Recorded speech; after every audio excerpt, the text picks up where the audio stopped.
Friends, तुमचं सगळ्यांचं स्वागत आहे आपल्या एका नवीन डेली रुटीन ब्लॉगमध्ये.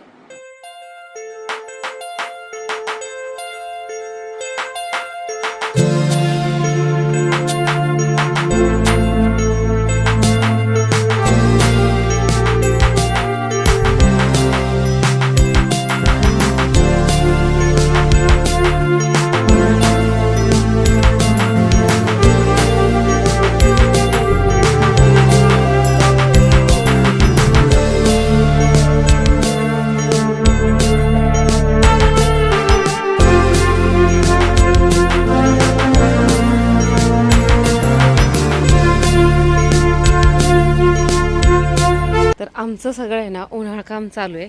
उन्हाळा स्पेशल ह्या सगळ्या वाईब्स. तर इथं बघा, हे ना सांडगेत घातलेले कालचे, जे की आज असे परातीमध्ये वगैरे सुकण्यासाठी ठेवलेत. आणि ही पापडाची डाळ आहे जी उन्हामध्ये अगोदर गरम करण्यासाठी ठेवलेली. आणि इथं हा गव्हाच्या कुरडयांचा चीक भिजतोय. आज हा चीक काढायचा आहे.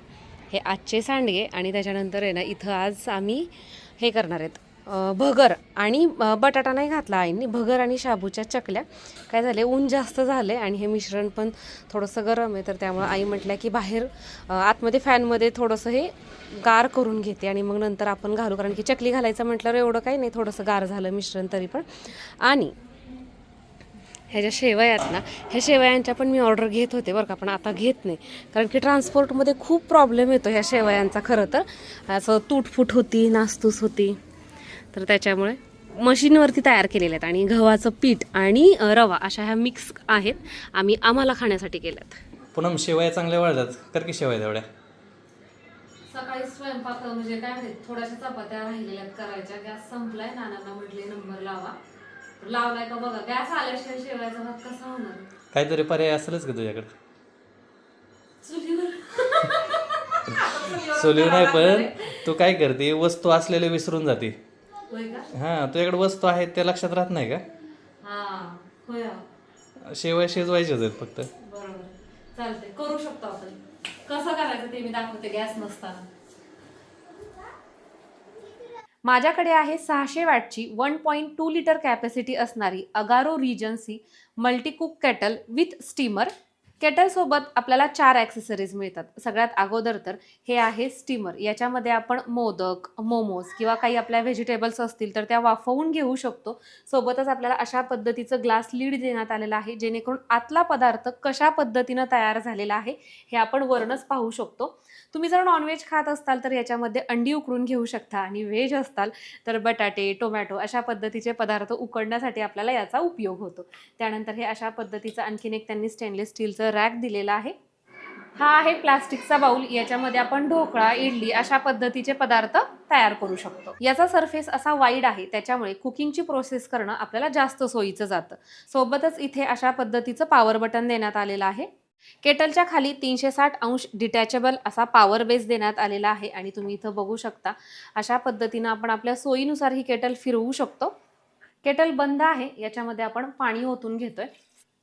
यामध्ये मी 4 ग्लास पाणी ओतून घेतलेले. टेम्परेचर मोड ऑन करूयात. पाण्याला पटकन उकळी यावी यासाठी हे मी झाकून ठेवते. साधारण एक 6 ते 7 मिनिटामध्ये इथे तुम्ही बघू शकता पाण्याला अगदी खळखळून उकळी आलेली आहे. आता याच्यामध्ये आहे ना पाव चमचा मी तूप टाकते. तुम्हाला हवं असेल तर तुम्ही तेल पण टाकू शकता. थोडंसं मीठ. आणि याच्यामध्ये आपण तयार केलेल्या या शेवया.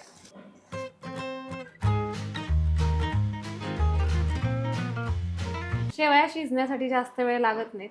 तर इथं आपल्या ह्या शेवया शिजलेल्या आहेत. पाणी काढून घेऊया. असंही आपल्याला ह्या शेवया गाळूनच घ्याव्या लागतात. आणि नेमकंच यांनी दिलेलं हे स्ट्रेनर आहे, तर त्याच्यामुळे याचा आपल्याला नक्कीच फायदा होणार आहे.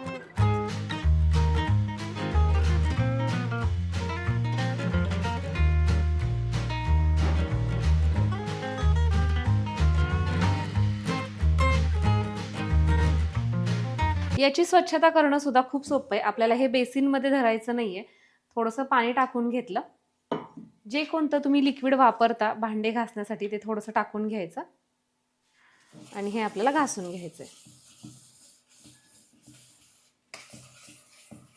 आता हे पाणी आपण ओतून देऊयात आणि स्वच्छ पाण्याने हे पुसून काढू.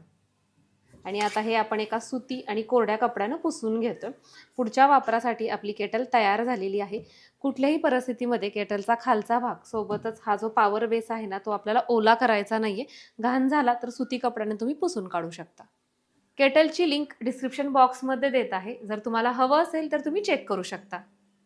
वाव, आपला आहे ना शेवयाचा भात, साखर, तूप हे सगळं तयार झालेलं आहे. अशा पद्धतीचा भात कोणाला आवडतो कमेंट करून नक्की सांगा.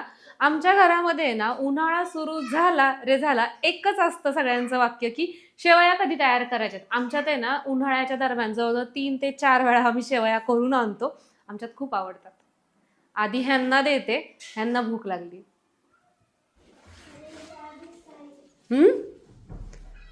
काय सांगायचंय? काय गिफ्ट? हा, वाव, कशा निमित्त सई? एवढी मोठी पेन्सिल आहे ना, लिहिता येईल का? हा, होय. आणखीन 2 सर्टिफिकेटची भर पडली का? तर सईनं सायन्स एक्झिबिशनमध्ये जे भाग घेतला होता ना, तर त्याच्या निमित्तच आहे ना हे सई. हे सायन्स एक्झिबिशन आहे आणि हे इथं लिहिले स्पोर्ट वीक लेमन स्पून, त्याच्यामध्ये 3rd आली का? ठीक आहे, लिहिले इथं लिहिलंय.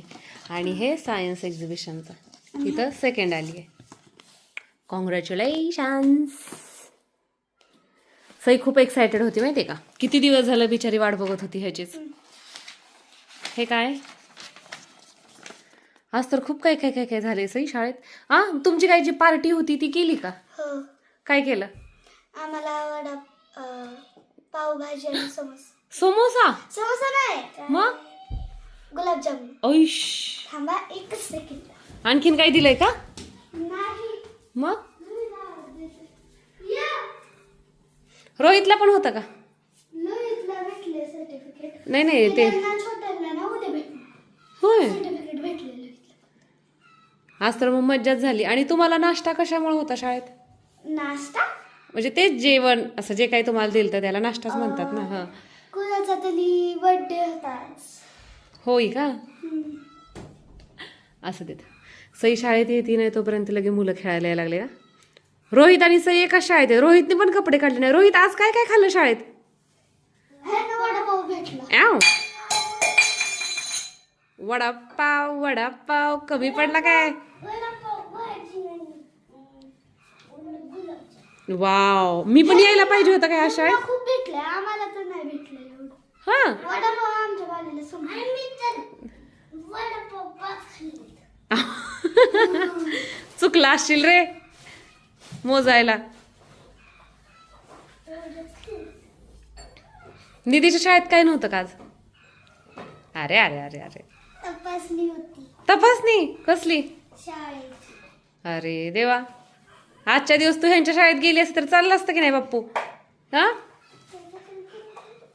बरं असू द्यात. चला सई, आधी युनिफॉर्म काढायचा. रोहित तुला युनिफॉर्म नाही काढायचा? आधी कपडे बिपडे काढा आणि मग खेळा. हा, आणि तिला माझं दाखवायचं. ये दीदी बापू ये. माझा मुलाचा झाला वडापाव, वडापाव. मला ते असले भेटले. हा.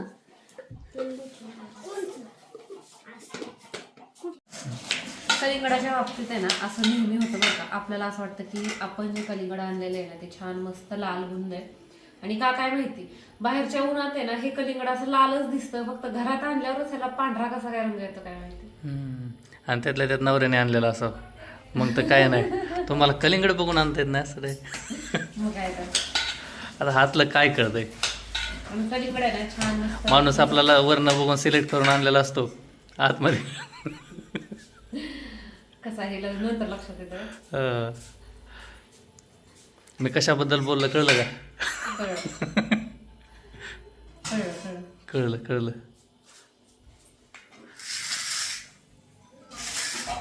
आहे तुम्हाला छान दिसतंय की, पण थोडंसं पांढरच आहे.